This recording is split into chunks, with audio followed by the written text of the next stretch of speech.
नमस्कार। ऐतिहासिक तथ्यों पर आधारित इस श्रृंखला सच का सामना में आपका स्वागत है। मैं हूं मुकेश कुमार। दोस्तों, हिंदू कोड बिल एक ऐसा मुद्दा था आजादी के तुरंत बाद जिसने संविधान निर्माताओं के पसीने छुड़वा दिए थे। रूढ़िवादी हिंदुओं ने इसके खिलाफ एक मोर्चा खोल दिया था और उनके रवैये से दुखी होकर ही अंबेडकर ने अपने पद से इस्तीफा भी दे दिया था। जवाहरलाल नेहरू ने हालांकि हिम्मत नहीं छोड़ी थी और उन्होंने इसे 1956 में बनवाकर ही दम लिया था। आज की कड़ी में हम इस हिंदू कोड बिल से जुड़े विभिन्न विवादों पर नजर डालेंगे। क्या थे उसके विभिन्न पहलू जिसको लेकर इतना तूफान खड़ा किया गया, क्या मुश्किलात आई इसको बनाने में, और फिर अंततः दबावों की वजह से कौन सी चीजें होने से रह गई। और इस पर बातचीत करने के लिए हमारे साथ हैं जाने माने सामाजिक कार्यकर्ता और इतिहास के जानकार प्रोफेसर राम पुनियानी। प्रोफेसर पुनियानी, कार्यक्रम में आपका स्वागत करता हूं एक बार फिर से। तो सबसे पहले तो मेरा ये सवाल है कि हिंदू कोड बिल पर काम करना तो अंग्रेजों के जमाने में शुरू हो गया था, वो ऑलरेडी वर्क इन प्रोग्रेस था।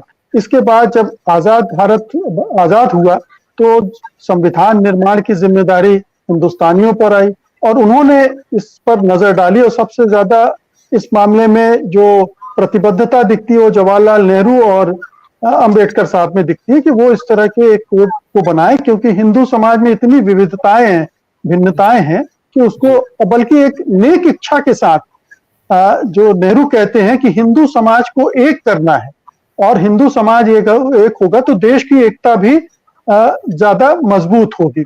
तो इस लक्ष्य के साथ ये शुरू हुआ था, मगर हिंदुओं के कट्टरपंथी तबके ने जबरदस्त विरोध किया और उसे उस समय अंजाम तक पहुंचाना मुश्किल हो गया था। तो ये यात्रा कैसी थी? क्यों हिंदू रूढ़िवादी कट्टरपंथी इसके खिलाफ इतना खड़े हो गए थे? जी, पहले तो हम ये समझ लें कि ये हिंदू कोड बिल किन चीज़ों को डील करता है, क्या चीज़ें इसके दायरे में आती हैं।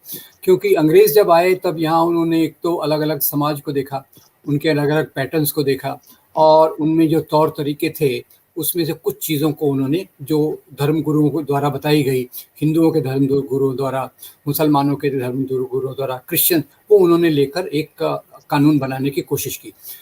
जहाँ तक क्रिमिनल कानून है, क्रिमिनल कोड सबके लिए एक बराबर है, उसमें किसी प्रकार का कोई फर्क नहीं। और जहाँ तक पर्सनल कानून जो हैं, जो विवाह, तलाक, उत्तराधिकार और एडॉप्शन, इन चीज़ों से जुड़े हैं, उसके बारे में तीनों मुख्य कम्युनिटीज़ में अलग अलग प्रकार के कानून थे।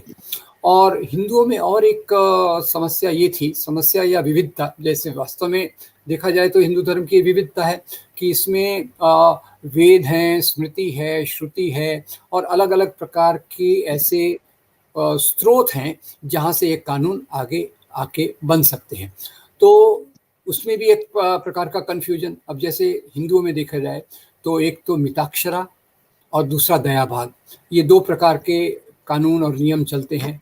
और ये कन्फ्यूजन्स को के लिए फिर 1941 में अंग्रेज़ों ने एक कमेटी बनाई मिस्टर राव के तत्वाधान में।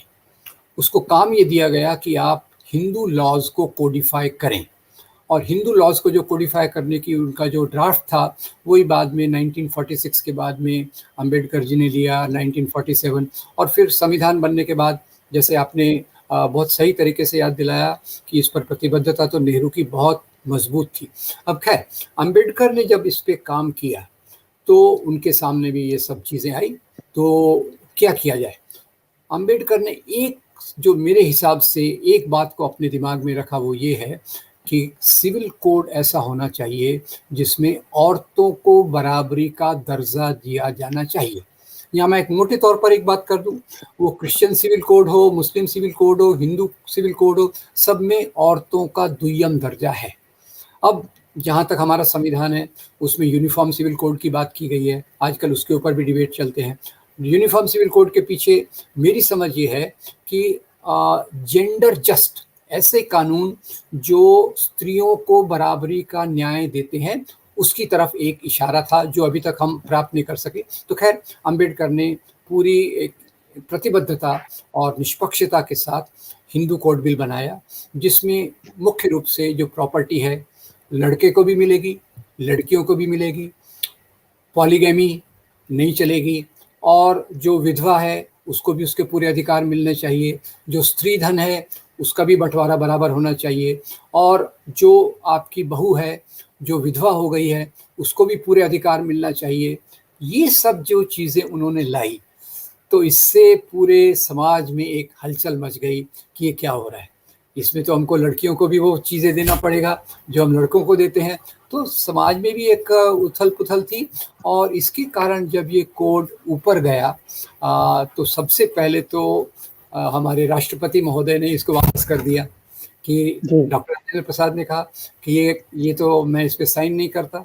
वापस आया तो उस पर पुनर्विचार हुआ, और इसी के साथ साथ ये तो सरकारी मामला हो गया। समाज में क्या हो रहा है, समाज में हिंदू महासभा और आरएसएस के बहुत सारे तत्वों ने कहा ये तो हमारी संस्कृति को नष्ट करने का तरीका है, this is against our culture, this is against our religion, और ये हमारे ग्रंथों के खिलाफ है। तो उस समय इन्हीं के विचारों से मिले जुले एक व्यक्ति थे, करपात्री जी महाराज। जी जी करपात्री महाराज ये राम राज्य परिषद से जुड़े हुए थे। उन्होंने जगह जगह जाकर मीटिंग्स ली और इस कोड बिल के खिलाफ धुआंधार विरोध जहर किया, उगला। जी जहर उगला। और उससे जो आपने बिल्कुल सही कहा, अंबेडकर जी इतने दुखी हो गए कि उन्होंने कैबिनेट से अपना त्याग पत्र दे दिया। फिर भी नेहरू ने इसको नहीं छोड़ा, नेहरू ने कहा इसको हम आगे लेके चलेंगे, और फिर नेहरू ने इसके एक जो सिविल कोड था उसके बदले 4 कोड्स उन्होंने लाने की बात की, जिसमें जी Hindu succession act, marriage act, ये 4 चीज़ों को उन्होंने अलग करके जैसे Hindu marriage act, Hindu succession act, Hindu adoption and maintenance act and Hindu minority guardianship act, ये 4 एक्ट्स के रूप में इसको लाया गया। पर फिर भी जी। एक बात कही तो जा यहाँ सकती है। यहाँ एक चीज मैं बता दूं कि संविधान सभा ये काम नहीं कर पाई, और जी नेहरू ने कहा कि अब इलेक्शन के बाद जो सरकार बनेगी, अब वो सरकार इस मामले को हैंडल करेगी, हिंदू कोड बिल के मामले को। और फिर जी हिंदू कोड बिल को एक साथ पारित करवाना मुश्किल था, तो नेहरू ने उसे टुकड़ों में तोड़ा, एक जी। एक करके उसको लाए और पारित करवाते रहे। जी तो एक तो ये बात है, और इसके खिलाफ जो आज प्रोपेगेंडा है वो बहुत महत्वपूर्ण है। प्रोपेगेंडा ये है कि ये मुसलमानों का कोड बिल नहीं बनाया, क्रिश्चियंस का कोड बिल नहीं बनाया, यानी ये अल्पसंख्यकों के तुष्टीकरण का तरीका है। एक्चुअली किसी भी समाज को अच्छा लगना चाहिए कि हमारी समाज की स्त्रियों को बराबर का न्याय मिल रहा है, और मेरे ख्याल से, मेरी समझ में, नेहरू और अंबेडकर की समझ यही थी कि जैसे आपने कहा हिंदू समाज में एक प्रकार का कानून आए, और मेरी दूसरी समझ ये है कि उन्हें लगा कि अगर हिंदू समाज में जो सबसे बड़ा है, सबसे महत्वपूर्ण समाज है, उसमें अगर इस प्रकार के हम कानून ला सके तो दूसरे समाज इसका अनुकरण करेंगे, ये मेरी समझ है। तो उसमें हमारे लिए, क्योंकि माइनॉरिटीज़ को एक गारंटी दी गई थी कि आज़ादी के बाद आपकी सुरक्षा दी जाएगी, और सुरक्षा में खैर जो मुस्लिम फंडामेंटलिस्ट ऑर्गेनाइजेशंस थे वो तो हर समय पुरुषों के अधिकारों की बात करते हैं, स्त्रियों के अधिकारों की बात नहीं करते। तो इसलिए नेहरू शुरू में क्योंकि एक तो माइनॉरिटी थे, तो और वैसे भी माइनॉरिटी में रिफॉर्म लाना सरकार की तरफ से थोड़ा मुश्किल होता है, थोड़ा कठिन होता है, पर लाना तो चाहिए over a period of time.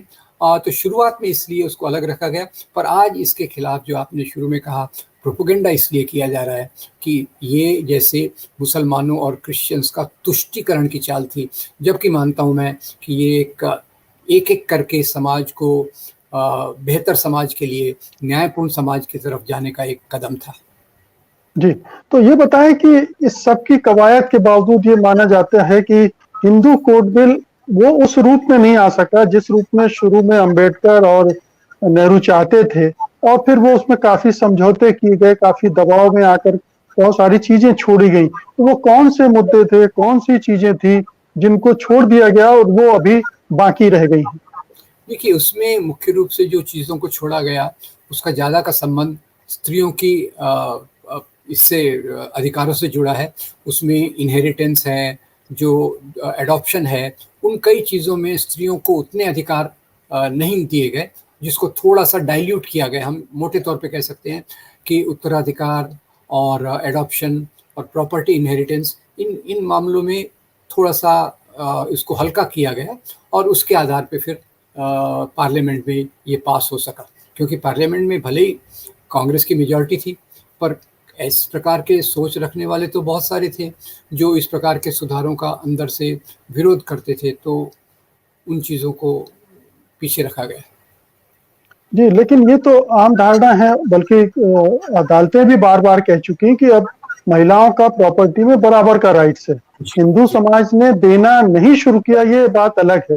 वो नहीं देता, अभी भी ये लागू नहीं हो पाता है, लेकिन अगर कोई महिला अपने अधिकार के लिए खड़ी हो तो उसके लिए कानून है। वो चाहे तो लड़कर वो अधिकार हासिल कर सकती है। तो ये एक बड़ी बात इस हिंदू कोड बिल में थी, जिसकी लड़ाई अंबेडकर और नेहरू ने लड़ी थी, और इसी से ये पूरा जो संघ परिवार है तिलमिलाया रहता है। ये जी। जो वर्चस्व था पुरुष सत्ता का, उसको ये तोड़ती है। कितना तोड़ा ये और बात है, लेकिन इसने पहला हथौड़ा तो मार ही दिया था उस जड़ता पर। जी। ये रिफॉर्म के लिहाज से कितना सफल रहा हिंदू कोड बिल, इसको अगर थोड़ा सा हम असेसमेंट इसका करना चाहें, जो कि इसका लक्ष्य था कि हिंदू समाज को रिफॉर्म किया जाए, उस लिहाज से कितना कामयाब है? रिफॉर्म के हिसाब से मेरे ख्याल से भले ही पूरा रिफॉर्म नहीं हो पाया, समाज में आज भी जैसे आपने कहा कि लड़कियों को उतना बराबरी का अधिकार नहीं मिलता, पर इसने एक वो आधारशिला खड़ी कर दी जिससे स्त्रियां अपने अधिकारों के लिए लड़ सकती हैं। तो रिफॉर्म की प्रोसेस में इसने निश्चित रूप से ये सबसे बड़ा कदम था, जहाँ तक मेरे ख्याल से स्त्रियों के बारे में रिफॉर्म की, उनकी बराबरी का ये है। ये हिंदू कोड बिल मेरे ख्याल से सबसे बड़ा और सबसे महत्वपूर्ण कदम था। भले ही पूरा नहीं लगाया गया, पर उसने एक आधारशिला दे दी जिस पे खड़े होकर बाद में नारीवादी आंदोलन ने बहुत सारे मुद्दे उठाए, इंडिविजुअल औरतों ने बहुत सारे मुद्दे उठाए अपने अधिकारों के लिए, और उस रिफॉर्म का थोड़ा थोड़ा प्रभाव समाज के अंदर फैल रहा है। पर देखिए, रिफॉर्म में भी क्या होता है कि एक तरफ से तो सरकार की कोशिश, बदलता हुआ समय, और दूसरी तरफ से जब प्रतिक्रियावादी ताकतें सिर उठाती हैं तो रिफॉर्म की प्रक्रिया फिर से कमज़ोर हो जाती है।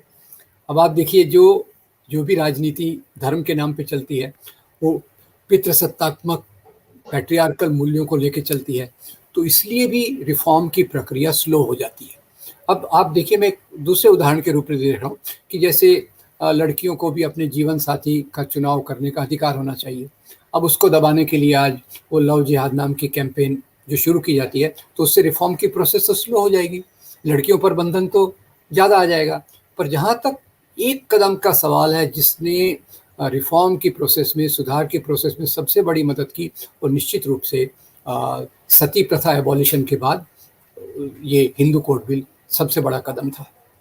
जी, दूसरी बात इससे जुड़कर ये उठाई जाती है कि अगर कॉमन सिविल कोड की तरफ गए होते उस समय हमारे नेता, तो शायद इतना विवाद नहीं होता। विवाद तो फिर भी होता, लेकिन एक और कदम, एक और छलांग लगाई होती पूरे समाज ने, पूरे देश ने। देखिए, कॉमन सिविल कोड उस समय ला सकते थे क्या, मुझे शंका है। शंका इसलिए है कि एक तो आज़ादी के बाद जो माइनॉरिटी कम्युनिटीज़ हैं वो अलग प्रकार के एक दौर से जा रही थी। दूसरा, हिंदुओं के अंदर भी यूनिफॉर्मिटी नहीं है। जैसे मैंने आपको बताया, मिताक्षरा है, दया भाग है, और उसके बहुत सारी चीज़ हैं। तो हिंदू समाज के अंदर भी यूनिफॉर्मिटी नहीं है। तो कॉमन सिविल कोड में एक महत्वपूर्ण बात होती है कि आप समाज को साथ में लेकर चलें, और अगर आपको समाज को साथ में लेकर चलना है तो शायद एक छलांग में वो काम नहीं हो सकता। इसको एक एक सीढ़ी करके आप जाएं। तो उस सेंस में हिंदू कोड बिल, उसके बाद फिर Muslim code bill, Christian code bill, एक एक करके फिर उनके सामान्य पहलुओं को लेकर एक कॉमन कोड आप बनाएं, तो मेरे ख्याल से उसकी स्वीकार्यता भी बढ़ेगी और उसका असर भी बढ़ेगा। मैं तो इस बात के नतीजे पे पहुंचा हूं कि जो मुख्य उद्देश्य हमारा होना चाहिए वो होना चाहिए जेंडर जस्ट सिविल कोड। और जेंडर जस्टिस मुसलमान औरतों के लिए अलग नहीं है, हिंदू औरतों के लिए अलग नहीं है, क्रिश्चियन औरतों के लिए अलग नहीं है। कई बार मैं जब इस बात को कहता हूं तो लोग नाराज़ हो जाते हैं कि जैसे मैं कॉमन सिविल कोड का विरोध कर रहा हूं। मैं उसका विरोध नहीं कर रहा, मैं कह रहा हूं कि कॉमन सिविल कोड का आधार जेंडर जस्टिस होना चाहिए, और हिंदू कोड बिल में भी जो आधार था वो यही जेंडर जस्टिस का ही था। जी, तो ये एक, जब हिंदू कोड बिल लागू हो गया तो उसके बाद क्या इसके खिलाफ जो आंदोलन चल रहा था, जो जहर उगला जा रहा था, उसमें क्या रुक गया था वो, कि वो चलता रहा लगातार एक एजेंडे में? हिंदुत्ववादियों ने उसको रखा नेहरू के खिलाफ इस्तेमाल करने के लिए, कांग्रेस के खिलाफ इस्तेमाल करने के लिए, माइनॉरिटीज के खिलाफ इस्तेमाल करने के लिए? देखिए, ये जो आंदोलन था उसकी तीव्रता कम हो गई, पर वो लगातार है। इवन मैं तो कहता हूँ आज भी यूनिफॉर्म सिविल कोड का इस्तेमाल नेहरू और कांग्रेस को बदनाम करने के लिए किया जाता है, उनकी तुष्टीकरण की नीतियों से उसको जोड़ा जाता है, वो आज भी है। तो आंदोलन खत्म नहीं हुआ, आंदोलन की तीव्रता पहले से कम हो गई, क्योंकि अभी तो कानून आ चुका था। तो जो पर इनके कार्यकर्ता थे वो उसके खिलाफ लगातार बोलते रहे, और जो संकीर्ण मीटिंग्स में वो इस बात को कहते रहे कि ये हमारे शास्त्रों के खिलाफ है, ये हमारे हिंदू कल्चर के खिलाफ है, उस चीज़ में तो कोई रुकावट नहीं आई, वो चलती रही। जी, तो ये लड़ाई अभी जारी है, रिफॉर्म की प्रोसेस अभी पूरी नहीं हुई है, लेकिन हिंदू कोड बिल ने एक बड़ा महत्वपूर्ण काम किया था और ये बड़े साहस का काम था। आप इसे समझिए कि एक बड़े हिंदू समाज को बदलना कोई आसान बात नहीं है, और उसके लिए अंबेडकर और अगर नेहरू इस तरह की कटिबद्धता दिखाते हैं, लोगों को अपने विरोध में, जब करपात्री महाराज जहर उगल रहे होंगे तब भी वो खड़े रहे और उन्होंने परवाह नहीं की। तो जाहिर है कि उस समय का समाज भी में ऐसे तबके थे जो नेहरू को पसंद करते थे, उनकी फॉलोइंग थी, उनकी बातों को समझते थे, महत्व देते थे, और इसीलिए इतनी हिम्मत के साथ नेहरू इसको अंततः एक रूप दे पाए, और ये एक बड़ी बात है, इसे रेखांकित किया जाना चाहिए बार बार। बहुत बहुत शुक्रिया प्रोफेसर पुनियानी आज की बातचीत के लिए। धन्यवाद आपका, और धन्यवाद दर्शकों का भी जिन्होंने इसे देखा। उम्मीद है कि वो इसे बड़े पैमाने पर शेयर करेंगे और अपनी टिप्पणियां कमेंट बॉक्स में दर्ज भी करेंगे। धन्यवाद। सत्य हिंदी का ऐप डाउनलोड करें गूगल प्ले स्टोर पर।